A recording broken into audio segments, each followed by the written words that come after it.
Menga ko'p ayollardan follikulam yorilmaydi. Follikula yorilish uchun nimalar qilishim kerak? Maxsus mashqlari bormi yoki maxsus dorilardan foydalanaymi yoki vitaminlar qabul qilaymi?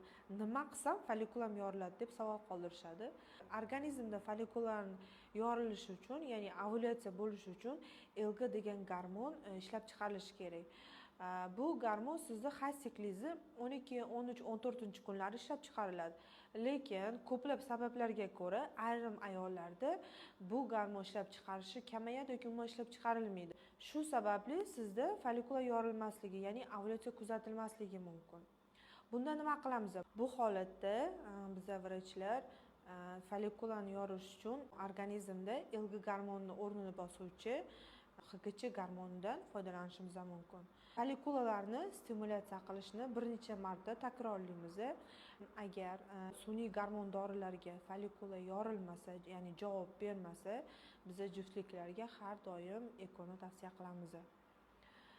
Yana bir murojaatim, ko'p ayollar menga dugonamdan eshitdim yoki yaqinimdan eshitdim, HGC gormon olsam bo'ladimi, follikulamni yorishga yordam berar ekan deb so'raydi. Har doim gormon dorilarni vrach nazoratida qabul qilishingiz kerak. Nima uchun? Chunki gormon dorilar ayol kishining yoshiga, vazniga, tuxumdonlar soniga va maxsus qon tahlillari natijasidan so'ng qabul qilishga ruxsat beriladi. Vrach nazoratsiz qabul qilish salbiy oqibatlarga olib kelishi, ya'ni og'ir reanimatsion ahvolga tushish bilan kuzatilishi mumkin. Shuning uchun har doim bu dorilarni vrach nazoratida qabul qiling.